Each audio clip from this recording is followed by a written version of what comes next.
नमस्ते, मैं रूबी देवी आप सभी का अपने कृषि विज्ञान एजुकेशनल चैनल में वेलकम करती हूं। और जो भैया दीदी इस पे नए हैं वो चैनल को सब्सक्राइब कर ले और बेल बटन को भी जरूर दबाएं ताकि आने वाले सभी वीडियो के नोटिफिकेशन आपको टाइम टू टाइम मिलता रहे।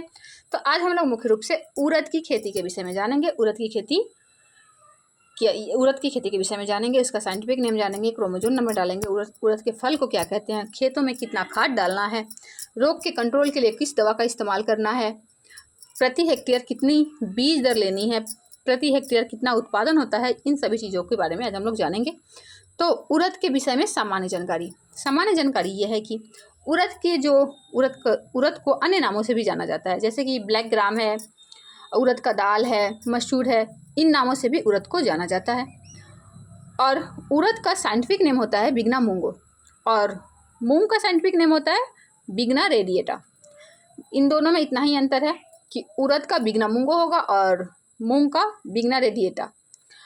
उड़द की जो ओरिजिन स्थल है वो हमारा भारत ही है।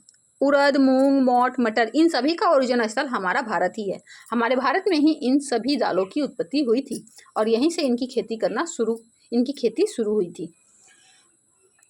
उड़द जो है ये इसका जो परिवार होता है वो लेगुमिनेसी और नया कुल फैबेसी होता है। लेगुमिनेसी उड़द की जो जड़ें होती हैं, सभी दलहनी फसलों की जो जड़ें होती हैं उसमें राइजोबियम ग्रंथियां पाई जाती हैं। ये राइजोबियम ग्रंथियां वो हैं जो वायुमंडल से नाइट्रोजन को स्थलीकरण करके नाइट्रोजन फिक्सेशन का काम करती हैं और उनकी जड़ों को देती हैं। इसकी वजह से क्या होता है कि उत्पादन अच्छी आती है। उसके बाद अगर आप किसी भी खेतों में दलहनी फसल लगाते हैं और उसके बाद उसमें कोई भी आप फसल लगाएं तो उसमें ग्रोथ अच्छा होता है, आपको उत्पादन अच्छी मिलती है। तो उड़द की दाल सभी दलहनी फसलों में नाइट्रोजन फिक्सेशन करने वाली उसकी जड़ों में जो ग्रंथियां होती है वो नाइट्रोजन फिक्सेशन करने का काम करती हैं। तो ये जो उड़द की खेती है इसके लिए जलवायु कैसी चाहिए? इसके लिए जो जलवायु चाहिए वो होनी चाहिए आर्द्र और नम होनी चाहिए। इसकी खेती बारिश के मौसम में ज़्यादा होता है। आर्द्र एवं नम होनी चाहिए इसकी जलवायु। इसके लिए जो मिट्टी चाहिए वो कैसी चाहिए? वो चाहिए बलुई मिट्टी, अच्छी जल निकास वाली बलुई मिट्टी की ज़रूरत होती है। इसमें क्या होता है कि इसमें उड़द की खेती बहुत ही अच्छे से होती है और इसमें उत्पादन अच्छी मिलती है। और जो इसका पीएच मान होना चाहिए वो कितना होना चाहिए? इसका जो पीएच मान होगा उड़द की खेती के लिए, जो हमारी मिट्टी का जो पीएच मान चाहिए वो कितना चाहिए? वो चाहिए 6 से 7.5 तक चाहिए। ऐसा करने से क्या होगा कि उसमें उत्पादन अच्छी मिलती है और मिट्टी जाँच करके ये पीएच मान का पता लगाया जा सकता है। इसके साथ साथ कई सारी जानकारियाँ मिल सकती हैं। कौन से पोषक तत्व का आपके मिट्टी में किस पोषक तत्व की कमी है, किस पोषक तत्व की अधिकता है, इन सभी के विषय में भी विशेष रूप से जानकारियाँ मिल जाएंगी। तो मिट्टी जांच करना भी आवश्यक होता है। एटलीस्ट कम से कम 3 साल पे तो मिट्टी जांच जरूर करनी चाहिए। और उड़द का जो फल है उसको पोड कहा जाता है। उड़द में प्रोटीन की मात्रा 24% होती है, 20 से 24% होती है। 24% तक उड़द में प्रोटीन की मात्रा होती है। और उड़द की खेती के लिए जो बीज दर चाहिए प्रति हेक्टेयर, अगर कोटा वाला क्षेत्र है तो उसके लिए चाहिए 15 से 20 केजी प्रति हेक्टेयर चाहिए। 15 से 20 केजी प्रति हेक्टेयर बीज दर चाहिए, 15 से 20 केजी। और अगर नॉर्मल खेती करनी है तो 12 से 15 केजी काफ़ी है प्रति हेक्टेयर। और इसमें जो उत्पादन मिलेंगी वो मिलेंगी 8 से 10 क्विंटल प्रति हेक्टेयर मिलेगी उत्पादन। और ऐसा करने से उसमें उत्पादन अच्छी कब मिलेगी? जब उसमें अच्छी खाद हम डालेंगे, अच्छे खाद को डालेंगे। जैसे कि एनपीके की मात्रा कितनी डालनी है? एनपीके की मात्रा, नाइट्रोजन डालनी है 20 केजी, फास्फोरस डालना है 60 केजी और पोटास 30 केजी। और इसके साथ साथ ये सड़ी हुई गोबर की खाद डालें या फिर वर्मिंग कंपोस्ट को डालें तो ज़्यादा अच्छा रहता है। गोबर की खाद 10 टन डालना होता है प्रति हेक्टेयर। तो इसकी वजह से क्या होता है कि उत्पादन अच्छी होती है। और अगर आपके खेतों में पहले से ही बहुत ज़्यादा खरपतवार उग रहे हैं तो आप उसे जब अगली बार उसमें कोई फसल लगाने जा रहे हैं तो उसमें पेंडामेथलिन या फिर एलाक्लोर का छिड़काव कर दीजिए। पेंडामेथलिन का छिड़काव 3 लीटर प्रति हेक्टेयर कर देना चाहिए। और एलाक्लोर का छिड़काव 2 लीटर प्रति हेक्टेयर करना चाहिए। इसकी वजह से क्या होता है कि खरपतवार उगते ही नहीं हैं। जब उगेंगे ही नहीं तो निराई गुड़ाई करने की आवश्यकता ही क्या है? आवश्यकता नहीं पड़ेगी। और निराई गुड़ाई करने के फायदे ये होते हैं कि खरपतवार नियंत्रण हो जाता है, और दूसरा ये होता है कि हमारी मिट्टी को ऑक्सीजन मिल पाती है, मिट्टी भुरभुरी हो जाती है। उसकी वजह से क्या होता है कि जड़ों तक ऑक्सीजन पहुंचती है, पौधे के जड़ों तक ऑक्सीजन पहुंचती है, ये जल पहुंचता है, और इसकी वजह से उसका ग्रोथ अच्छा होता है। इसलिए निराई गुड़ाई करना भी आवश्यक होता है, लेकिन आजकल टाइम कहाँ है, इसलिए सभी कीटनाशक का ही स्प्रे कर देते हैं। एलाक्लोर और पेंडिमेथिलिन का स्प्रे कर दीजिए, उससे ये खरपतवार नियंत्रित हो जाएंगे। खरपतवार की वजह से उत्पादन में 40 से 50% तक का हानि हो जाता है, तो इसलिए खरपतवार का नियंत्रण अवश्य करें।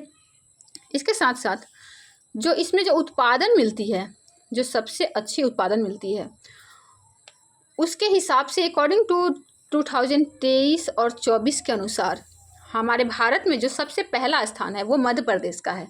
उड़द की खेती में जो सर्वाधिक जहाँ पर खेती होती है, जहाँ पर उत्पादन सबसे ज़्यादा अच्छा होता है, वो मध्य प्रदेश है। दूसरा स्थान हमारे महाराष्ट्र का आता है, और तीसरा स्थान यूपी का आता है। इन तीनों जगहों पर उड़द की खेती बहुत ही अच्छी मात्रा में की जाती है, काफ़ी ज़्यादा की जाती है, इसलिए इनका नाम सबसे पहले आता है। और उड़द की खेत से उड़द की जो उत्पादन मिलती है वो 8 से 10 क्विंटल प्रति हेक्टेयर मिलती है। और उड़द में जो मुख्य कीट लगते हैं वो कौन कौन से लगते हैं? एफिड मच्छर लगते हैं, और ये पल्स बीटल लगते हैं। इनकी रोकथाम के लिए क्या करना है? इनकी रोकथाम के लिए नीम ऑयल का छिड़काव कर देना है साबुन में मिक्स करके। इसके साथ साथ अगर आप कीटनाशक का स्प्रे करना चाहते हैं तो उसके लिए इंडोसल्फान का स्प्रे कर दीजिए, या साइपरमेथ्रिन का। इनका स्प्रे करने से भी ये एफिड मच्छर और पल्स बीटल कंट्रोल हो जाते हैं, इनका नियंत्रण हो जाता है। और जब कीट का नियंत्रण होगा तो उत्पादन अच्छी मिलती है, तो इसलिए कीटों का नियंत्रण करना आवश्यक होता है। इसमें कुछ रोग लगते हैं जो कि बहुत ही ज़्यादा इम्पॉर्टेंट है, तो उनकी रोकथाम के लिए 20 kg सल्फर का प्रति हेक्टेयर छिड़काव कर देना चाहिए, तो उसकी वजह से वो रोग नहीं लगेंगे जिसमें रोग लगते हैं। और इसके साथ साथ ये जो उड़द की खेती है ये काफ़ी अच्छी मात्रा में हमारे भारत में की जाती है। उड़द की खेती मुख्य रूप से दाल के लिए की जाती है, दाल के लिए, और भी इससे कई सारे चीज़ें बनती हैं, तो उन्हें ध्यान में रखते हुए उड़द की खेती की जाती है। उड़द के खेत में जो सड़ी हुई कंपोस्ट को डालना है वो कितना डालना चाहिए? वो डालना चाहिए उड़द की खेत में जो सड़ी ये कंपोस्ट को डालना चाहिए वो 10 टन तक डालना चाहिए। इसकी वजह से क्या होगा कि ये उसका जो ग्रोथ होगा, उसका जो वृद्धि होगा वो अच्छा होगा। हाँ, इसमें जो जर्मिनेशन के लिए जो टेम्परेचर चाहिए होता है उड़द की खेती के लिए, वो चाहिए होता है 15 से 20 डिग्री टेम्परेचर चाहिए होता है। जब उसका जर्मिनेशन होता है उस समय ये 15 से 20 डिग्री टेम्परेचर चाहिए होता है, और ग्रोथ के लिए 25 से 35 डिग्री। उस समय उसका ग्रोथ अच्छा होता है, उड़द का ग्रोथ अच्छा होता है, उसकी टेम्परेचर इतनी चाहिए होती है। ग्रोथ के लिए 25 से 35 डिग्री टेम्परेचर चाहिए, और जर्मिनेशन के लिए 20 से 25 डिग्री टेम्परेचर चाहिए होता है उड़द के लिए। और इसकी कुछ बहुत ही अच्छी अच्छी किस्में भी हैं। T19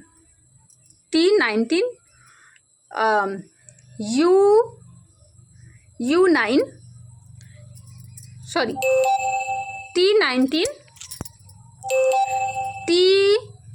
T9 है, U19 है, और भी एक किस्म है, कौन सी है? PU31 है। इन किस्मों की अगर आप खेती करते हैं तो ये प्रतिरोधी किस्में हैं, इसमें कम रोग लगते हैं और इसमें उत्पादन अच्छी मिलती है, तो इसलिए इनसे खेती करना ज़्यादा अच्छा रहता है। और कभी भी बिना बीजोपचार किए खेती नहीं करनी चाहिए। कोई भी खेती अगर आप कर रहे हैं तो उसमें बीजोपचार अवश्य करनी चाहिए। बीजोपचार करने से क्या होता है कि रोग नहीं लगते हैं, रोगों का निवारण पहले ही हो जाता है, और जब रोग का निवारण पहले ही हो गया है तो उत्पादन अच्छी मिलेगी, उनका ग्रोथ अच्छा होगा, उनका जर्मिनेशन अच्छा होगा, तो उनमें रोग नहीं लगेंगे, तो उनका ग्रोथ अच्छा होता है, यील्ड अच्छा आता है। इसलिए कभी भी बिना ये बीजोपचार किए खेती नहीं करनी चाहिए। खेती के लिए बीजोपचार करना बहुत ज़रूरी होता है। और उड़द की खेत में जो मुख्य रोग लगते हैं वो कौन से होते हैं? वो होते हैं पाउडरी मिलेट, जो मुख्य रोग है उसका नाम है पाउडरी मिडल, और इसकी रोकथाम के लिए 20 kg सल्फर का स्प्रे करना है प्रति हेक्टेयर। तो इसकी वजह से ये पाउडरी मिडल नहीं लगेंगे। इसके साथ जो उड़द है ये अभी आपको खेतों में मिल जाएंगे देखने के लिए। इनके जो फल हैं उनको पोड कहा जाता है। इनमें जो प्रोटीन की मात्रा होती है वो 24% होती है। और उड़द की खेती में फ़िलहाल इतना ही, और इसके भी अगली बार किसी और टॉपिक के विषय में जानेंगे। तब तक के लिए साइजेंटा का धन्यवाद, जीविका का धन्यवाद, हर्षित के सभी ट्रेनर्स का धन्यवाद, और आप सभी का भी बहुत बहुत धन्यवाद। Thank you so much.